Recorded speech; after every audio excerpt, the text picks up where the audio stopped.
Hi, my name is Amazing from Origin, and this is my basic champion guide to Xin Zhao.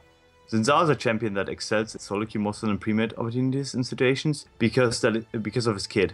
His kit doesn't allow him to be the smartest of gankers, the smartest of invade champions, but he rather has to rely on brute force. So solo queue is the opportunity for him to shine in, and he wants to find gank paths where he knows he has a pink board down, so he can just go through the pink board in order to ensure that the gank is going to work out. He doesn't want to waste a lot of time, he just wants to brute force and make things quick. Xin Zhao excels at two things: early game ganking as well as early to mid game dueling. In both cases, he wants to have an impact on the map really early on, read his lanes well, and see what he can do.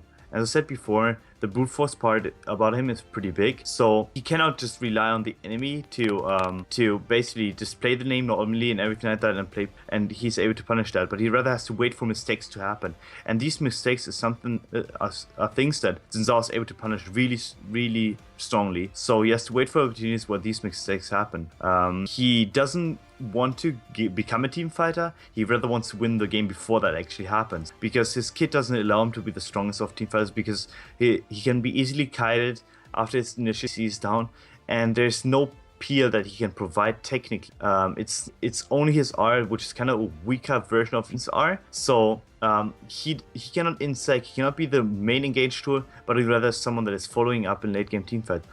Xin Zhao wants to be the aggressor at any point of the early game, which is basically his main focus. He wants to be playing aggressively on top of the enemy jungle if he wins the matchup 1v1. He never wants to be sitting back and farming, because he's not that good at farming, so therefore the enemy jungle is probably going to get an advantage and is able to snowball that into a lead. Xin Zhao has to make sure that his lanes are covered early and he can make plays on them. He should never give the enemy the first play, but rather be the one that does the first play, unless it's a counter gank opportunity, where he should be 100% sure of what the enemy jungler is going to do and able to counter that. Xin Zhao greatly snowballs as he kills the enemy jungler once, because at that point he's able to get a nice level advantage and utilize that to do more damage to the enemy. So every time he invades afterwards, he will probably have wards coming in and he's able to read the enemy jungler more easily. So he has to look for a lot of opportunities, or every opportunity for that matter, in order to exceed in the early game, which is his strength.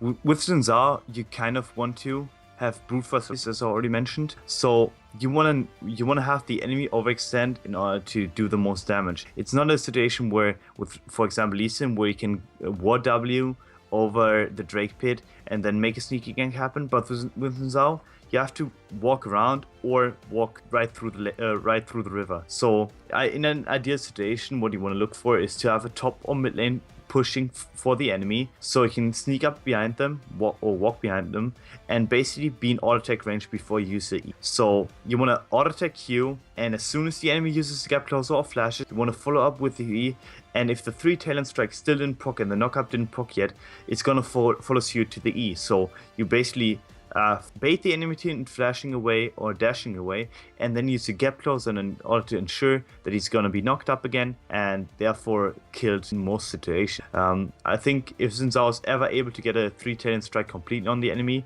without him flashing, he's going to be dead regardless of what's happening. So you want to look for the level 3, level 4 opportunities, because this is when Xin Zhao excels the most out of any jungle, because his Q damage is insane and really gives him abilities that probably only the likes of Elise and maybe Lee Sin can match. The role of Xin Zhao in the mid game or mid to late game teamfighting is to be a secondary initiator, or someone that is more of a disruptor, to be fair. It's not a strength to teamfight, but you can still do it if you time it right and you have the right moments to kind of use your spells. It shouldn't be a black and white scenario where you just think, okay, Xin Zhao does damage, so I have to E on the backline and I have to knock them up in order to lock them down. This is not always the case. You want to look for opportunities where you can split the front and the backline or cause as much destruction as possible between them. So maybe similar to a Lee Sin, but not quite as efficient as Lee Sin is able to do it. You basically want to E on the front line and maybe ult them away from your backline, or ult the backline away from the front line, so they're gonna disrupt it and split. These are the opportunities they can look for. But in most cases, I think a basic combo on the front line and waiting for a right opportunity to basically use your ultimate is something you should look out for, and just to give your backline ability to kill the enemy front line before they kill you. If you're behind, however, I think Xin Zhao becomes really less of a threat, and probably the most vulnerable out of any jungle champion that is kind of popular right now to be CC'd and locked down in teamfights, because his ability in teamfights basically relies on him being able to stay alive, and it's a kind of a tank kind of approach. But even champions like Lee Sin, who become late game tanks, are able to use their mobility to get in and outside of teamfight. Whereas Xin Zhao is really singular in what he can do, and one-dimensional in what he can do, because once he's committed to a teamfight, he cannot escape, and he has to use as many spells as possible throughout the teamfight in order to ensure that A, he uses CC to the right amount, and B, he's ensuring that he gets a lot of people with his ultimate to kind of give him the ability to sustain through a team fight. So he's not the ideal team fighter, but if he wants to do it, look for opportunities to be a disruptor and be smart about it. That's basically it. E into ult flash, which is something you can think about and functions similar to how the Lee Sin ultimate flash works, but it's a lot more situational, and it's probably more going to be used for situation where you want to separate the front and back line instead of kicking someone out of position, a backline champion out of position like an Orianna or whatever it is, which Lee Sin is able to do, but Xin Zhao less likely to be able to do because his ultimate is less targeted and therefore less proficient at singling out targets, but rather to be more disruptive fights themselves. For marks, you want to use ED. For seals, you want to use flat armor. For the blues, you want to use flat CDR glyphs. And for quins, you want to use attack speed. This setup basically ensures that you have the best early game dueling, as well as the highest amount of clear speed that you can have in any kind of setup. Variations to it, where you can use MR or CDR per level in the blues, but in most cases these are less efficient than going for the flat CDR in order to ensure that in the early game you have the most damage output as well as the most amount of pressure on the map. For the masteries on Xin Zhao, you want to go for 12 or 18, simply to ensure that you're going to get the strength of the ages, which is, in my opinion, the strongest jungle mastery in the game right now. In the ferocity tree, obviously attack speed is pretty interesting, as well as the increased damage, like the double-edged sword that kind of gives you a nice in the early game especially, as well as vampirism and the oppressor. Oppressor is a mastery that some people may overlook because bounty hunter just seems something that maybe in solo queue should be more attractive, but Oppressor always will give you more damage as soon as you E, Q, or rep buff someone, so therefore it's the mastery to go with, half keystone to go with technically. In the defensive tree, we obviously have the health reach, recovery mastery coming in, tough skin, just so you could sustain better through the jungle in order to ensure that you're gonna have good clear and safe clear, as well as veteran scars kind of help you out in the early game and give you a nice little HP boost in order to fight the enemy jungler maybe even. And down the line you have insight, and afterwards you can decide if you want to go for swiftness, which basically gives you tenacity and slow resist, or you want to go for the legendary guardian mastery. This is kind of disputable, but in my opinion, in most cases, as someone that is melee and has to get to the enemy in order to do damage, being slow is the worst thing that can happen to you. So you want to cut down on the C and rather go for the swiftness mastery and to ensure that you can always do what you want to do. For skill order on level 1, you want to get either Q or W. It depends if you have a solo start, in which case you should probably opt for W. But in a start where you have a laner that helps you a bit and allows you to basically clear the camp faster, you should go for the Q, just because knock-up gives you extra damage and the 3-10 strike technically just exceeds the damage that you get from W. At level 2, basically the same concept applies, that you should either get Q or W, whichever you didn't get first. And at level 3, obviously for the gank, and to look for gank opportunities, you should go for the E. It will help. Like, this basic concept of Xin Zhao is to do stuff early game, and if you don't have like all 3 spreads at level 3, there's nothing you can do at level 3. That's just how it is, and it basically applies for a lot of other junglers too. You want to max Q first, which is basically the strongest spell in this kit in my opinion, because the CD reduction that you get by leveling up also applies to other spells, so every point in it is just really gold. Second, it's kind of a discussion about it, but I think due to the flattened ECD right now, that E is not to be max second anymore, which it used to be, but now W becomes more attractive to him, because you usually went for the E in order to ensure that you have like fast combos every time and everything like that.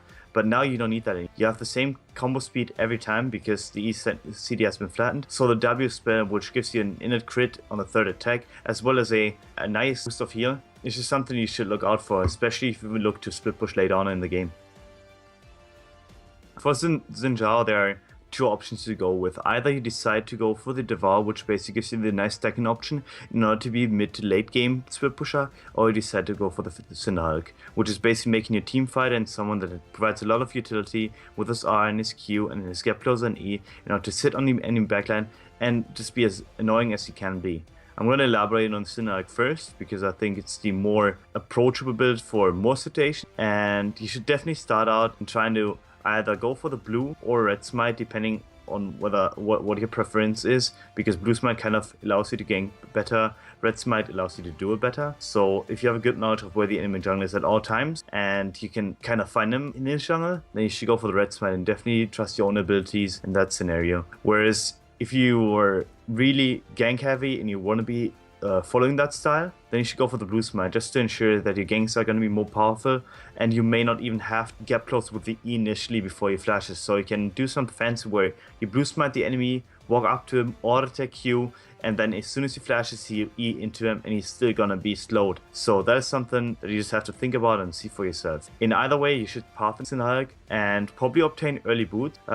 Maybe even before finishing Xin Zhao, just to ensure that your ganks are still gonna be strong and you're not gonna be as reliant on your gap closer as it is just something that is not to be used like initially on a gank, in my opinion. You want to have the ideal situation for him is always to come from the side or come from behind, auto attack Q, and then E after the flash or after the gap closer of the enemy has been used. So just think about that. After building Xin Zhao and your initial boots, your tier 1 boots, you should probably upgrade your boots, and there are 3 options for you.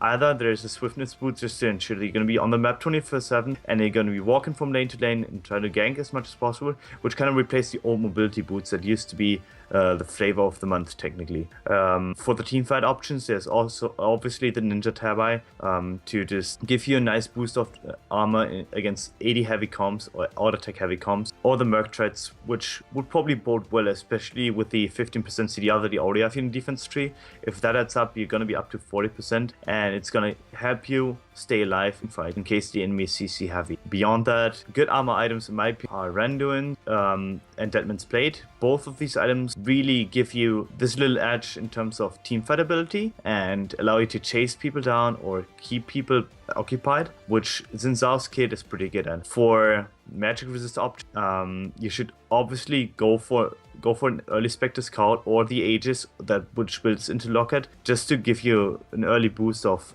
MR and maybe give you more teamfight agility, especially when it comes to the Locket, which just makes your early to mid game transition, which is basically, in my opinion, where Xin Zhao falls off, just a little bit more useful. So you're not gonna fall down as hard, still gonna be able to impact your team and impact the enemy team comp in case they're MR heavy.